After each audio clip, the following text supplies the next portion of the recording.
Assalamualaikum warahmatullahi wabarakatuh. Di sini saya akan menjelaskan sistem ekskresi hewan. Perkenalkan, nama saya Niken Safitri. NIM 2008-08-60-25. Kelas Pendidikan Biologi 1B, mata kuliah Biologi Umum. Dosen pengampu Ibu Dwi Mei Ayuwandari Pranatami, Master of Science. Kita harus tahu, apa sih ekskresi itu? Dan sistem ekskresi itu seperti apa? Untuk itu, mari kita simak bersama. Ekskresi merupakan proses pembebasan sisa-sisa metabolisme dari tubuh. Kelebihan air, gas, garam-garam, dan material organik termasuk sisa metabolisme diekskresikan keluar. Tetapi, substansi yang untuk fungsi tubuh disimpan. Material yang dikeluarkan ini biasanya terdapat dalam bentuk terlarut, dan ekskresinya melalui suatu proses filtrasi selektif. Alat-alat tubuh yang berfungsi dalam hal ekskresi secara bersama-sama disebut sistem ekskresi. Sistem ekskresi adalah proses pengeluaran zat-zat sisa hasil metabolisme yang sudah tidak digunakan lagi oleh tubuh, seperti CO2, H2O, NH3, zat warna empedu, dan asam urat. Zat hasil metabolisme yang tidak diperlukan oleh tubuh akan dikeluarkan melalui alat ekskresi. Alat ekskresi yang dimiliki oleh makhluk hidup berbeda-beda. Semakin tinggi tingkatan makhluk hidup, semakin kompleks alat ekskresinya. Organ ekskresi. Organ ginjal pada sistem ekskresi akan mengeluarkan urin. Urin terjadi dalam 3 proses. Yang pertama adalah proses filtrasi atau penyaringan. Filtrasi terjadi di badan Malpighi yang terdiri dari kapsul Bowman dan glomerulus. Glomerulus berfungsi menyaring air, garam, glukosa, asam amino, urea, dan limbah lainnya. Proses yang kedua adalah proses reabsorpsi atau penyaringan kembali. Reabsorpsi terjadi di tubulus proximal nephron, lengkung Henle, tubulus contortus distal, dan tubulus collectivus. Pada proses ini, biasanya semua glukosa diserap kembali. Namun pada penderita diabetes, kelebihan glukosa tetap bertahan dalam filtrat.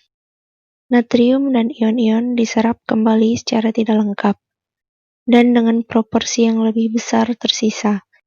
Dalam filtrat, ketika lebih banyak dikonsumsi dalam makanan, menghasilkan konsentrasi darah yang lebih tinggi. Ion seperti natrium dan fosfor diserap kembali oleh hormon pengatur proses transport aktif. Proses yang ketiga adalah proses agmentasi. Urin yang dibuat pada proses agmentasi selanjutnya akan mengalir ke bagian tengah ginjal yang disebut pelvis ginjal. Setelah itu, terus mengalir ke ureter dan tersimpan di kandung kemih. Dari kandung kemih, kemudian urin akan mengalir ke uretra dan dibuang keluar saat buang air kecil.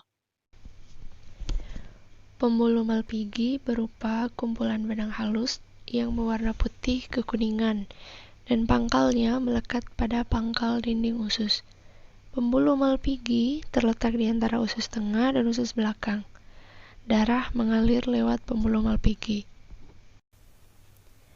Saat cairan bergerak lewat bagian proksimal pembuluh Malpighi, bahan yang mengandung nitrogen diendapkan sebagai asam urat, sedangkan air dan berbagai garam diserap kembali, biasanya secara osmosis dan transport aktif. Asam urat dan sisa air masuk ke usus halus, dan sisa air akan diserap lagi. Kristal asam urat dapat diekskresikan lewat anus bersama dengan feses. Fungsi ginjal pada sistem ekskresi. Yang pertama, mengeluarkan ekskresi limbah metabolisme dari dalam tubuh. Sistem ekskresi hewan Yang ada kedua, dua. Yang menyaring pertama, zat-zat sistem sisa ekskresi dari hewan dalam darah, vertebrata. mengekskresikan gula darah yang melebihi kadar normal, menyeimbangkan kadar cairan dan elektrolit, serta mengatur kadar asam, basa, dan garam dalam tubuh. Organ ekskresi pada krustasean adalah kelenjar tunal atau kelenjar hijau. Sepasang kelenjar ini terletak pada kepala, yang masing-masing terdiri dari suatu kantong awal, yaitu suatu saluran ekskresitori bergulung yang panjang dan bladder yang bermuara pada lubang dekat dasar antena. Oleh karena itu, namanya kelenjar anternal. Urin pada kelenjar anternal dibentuk melalui filtrasi dan reabsorpsi. Protonefridium merupakan suatu pembuluh yang ujung internalnya tertutup, dan pada bagian dalam ujungnya ini memiliki sel api atau sel rambut, seperti pada Platyhelminthes. Metanefridium adalah suatu pembuluh yang ujungnya berhubungan dengan rongga tubuh. Metanefridium berlaku seperti penyaring yang menggerakkan sampah dan mengembalikan substansi yang berguna ke sistem sirkulasi. Cairan dalam rongga tubuh cacing tanah mengandung substansi dan zat sisa. Zat sisa ada dua bentuk, yaitu amonia dan zat lain yang kurang toksik, yaitu ureum. Oleh karena cacing tanah hidup di dalam tanah dalam lingkungan yang lembab, anelit mendifusikan sisa amonianya di dalam tanah, tetapi ureum diekskresikan lewat sistem ekskresi.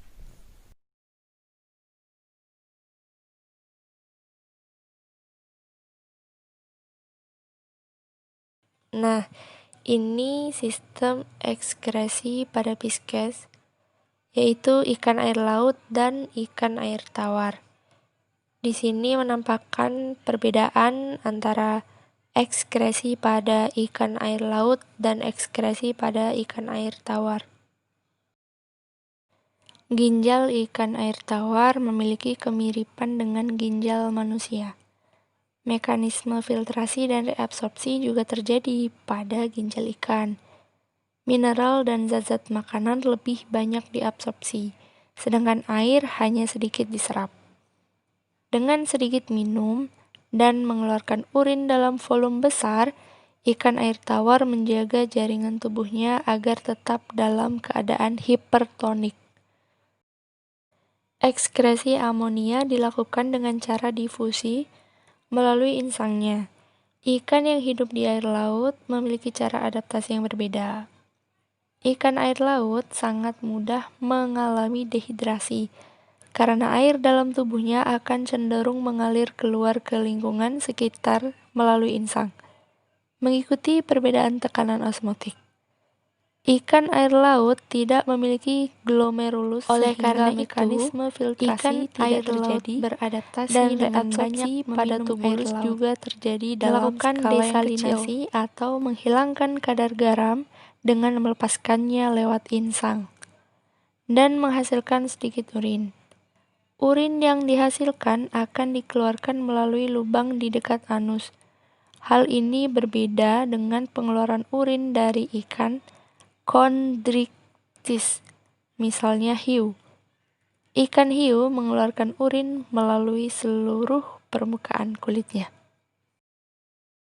Ini merupakan sistem ekskresi amfibi jantan dan sistem ekskresi amfibi betina. Tipe ginjal pada amfibia adalah tipe ginjal opistonefros. Katak jantan memiliki saluran ginjal dan saluran kelamin yang bersatu dan berakhir di kloaka. Namun, hal tersebut tidak terjadi pada katak betina. Ginjal pada katak, seperti halnya pada ikan, juga menjadi salah satu organ yang sangat berperan dalam pengaturan kadar air di dalam tubuhnya. Kulit amfibia yang tipis dapat menyebabkan amfibia kekurangan cairan jika terlalu lama berada di darat. Begitu pula jika katak berada terlalu lama dalam air tawar. Air dengan sangat mudah masuk secara osmosis ke dalam jaringan tubuh melalui kulitnya. Katak dapat mengatur laju filtrasi dengan bantuan hormon, sesuai dengan kondisi air di sekitarnya. Ketika berada dalam air dengan jangka waktu yang lama, katak mengeluarkan urin dalam volume yang besar. Namun, kandung kemih katak dapat dengan mudah terisi air. Air tersebut dapat diserap oleh dinding kandung kemihnya sebagai cadangan air ketika katak berada di darat untuk waktu yang lama. Ini merupakan gambar sistem ekskresi pada penyu yang termasuk salah satu contoh dari reptil. Tipe ginjal pada reptilia adalah metanephros. Pada saat embrio, reptilia memiliki ginjal tipe pronephros. Kemudian pada saat dewasa berubah menjadi mesonephros hingga metanephros. Hasil ekskresi pada reptilia adalah asam urat. Asam urat ini tidak terlalu toksik jika dibandingkan dengan amonia yang dihasilkan oleh mamalia. Asam urat dapat juga diekskresikan tanpa disertai air dalam volume yang besar. Asam urat tersebut dapat diekskresikan dalam bentuk pasta berwarna putih. Beberapa jenis reptilia juga menghasilkan amonia, misalnya pada buaya dan kura-kura. Penyu yang hidup di lautan memiliki kelenjar ekskresi untuk mengeluarkan garam yang dikandung dalam tubuhnya. Muara kelenjar ini adalah di dekat mata. Hasil ekskresi yang dihasilkan berupa air yang mengandung garam. Ketika penyu sedang bertelur, kita seringkali melihatnya mengeluarkan seperti semacam air mata. Namun, yang kita lihat sebenarnya adalah hasil ekskresi garam. Ular, buaya, dan aligator tidak memiliki kandung kemih sehingga asam urat yang dihasilkan ginjalnya keluar bersama feses melalui kloaka. Nah, ini merupakan sistem ekskresi pada Aves. Burung Yang kedua memiliki adalah ginjal sistem dengan tipe ekskresi hewan metanephros. invertebrata. Burung tidak memiliki kandung kemih, sehingga urin dan fesesnya bersatu dan keluar melalui lubang kloaka. Ini Urin pada merupakan burung sistem diekskresikan ekskresi dalam dari bentuk asam urat. protozoa. Metabolisme burung sangat cepat.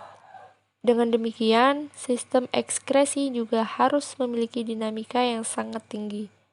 Peningkatan efektivitas ini terlihat pada jumlah nefron yang dimiliki oleh ginjal burung. Setiap 1 mm 3 ginjal burung, terdapat 100-500 nefron. Jumlah tersebut hampir 100 kali lipat jumlah nefron pada manusia. Jenis burung laut juga memiliki kelenjar ekskresi garam yang bermuara pada ujung matanya. Hal tersebut akan mengimbangi pola makannya yang memangsa ikan laut dengan kadar garam tinggi. Nah, yang ini adalah gambar sistem ekskresi pada mamalia, yaitu ada paru-paru, ada hati, kulit, dan ginjal.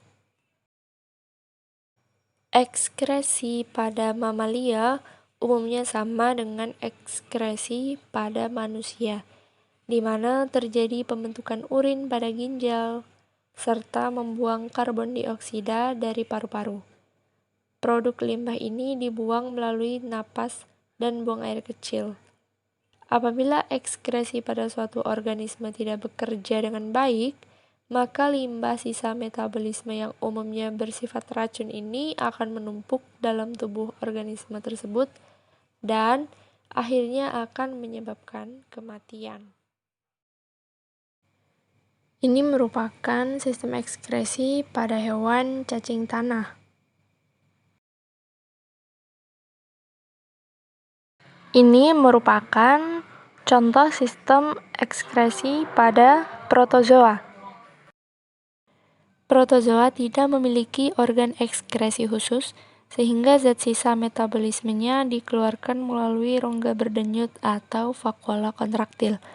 Kenapa disebut vakuola kontraktil? Karena vakuola ini bisa membesar dan mengecil, atau melalui kulit secara difusi melalui dinding sel. Pada hewan Coelenterata dan Porifera yang hidup sebagai koloni sel-sel, mekanisme ekskresinya dengan cara mendifusikan zat-zat yang akan dibuang dari satu sel ke sel yang lain, hingga akhirnya dilepaskan ke lingkungan. Ini merupakan contoh sistem ekskresi pada hewan planaria. Organ ekskresi yang paling sederhana dapat ditemukan pada cacing pipih atau planaria. Organ ekskresi pada planaria berupa jaringan menyerupai pipa yang bercabang-cabang. Organ tersebut bernama protonefridia. Jaringan pipa tersebut dinamakan nefridiofor. Ujung dari cabang nefridiofor disebut sel api. Disebut demikian karena ujung sel tersebut terus bergerak, menyerap, dan menyaring sisa metabolisme pada sel-sel di sekitarnya. Kemudian, mengalirkannya melalui nefridiofor menuju pembuluh ekskresitori. Ini merupakan contoh sistem ekskresi pada cacing tanah.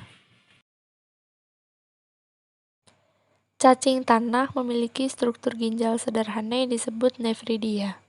Struktur tersebut terdapat di setiap segmen tubuhnya.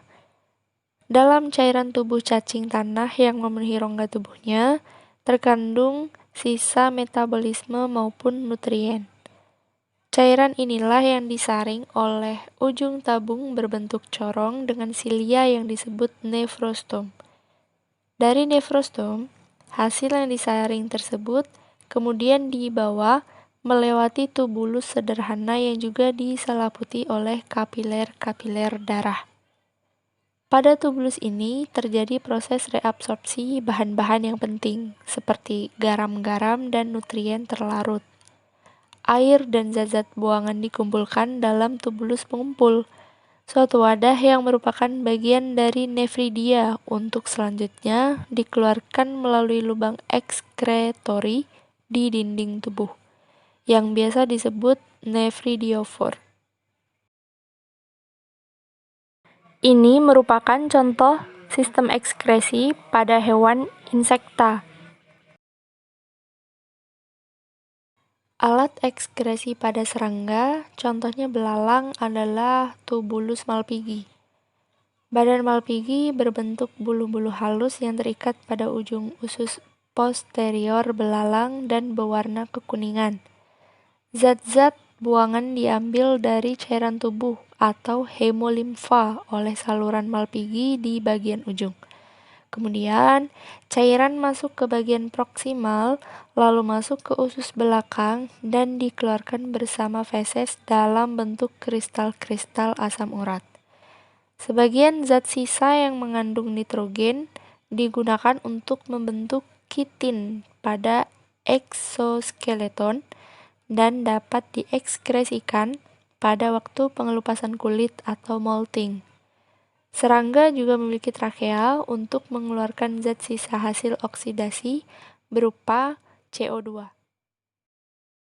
Demikian yang dapat saya sampaikan, semoga bermanfaat. Wassalamualaikum warahmatullahi wabarakatuh. Terima kasih.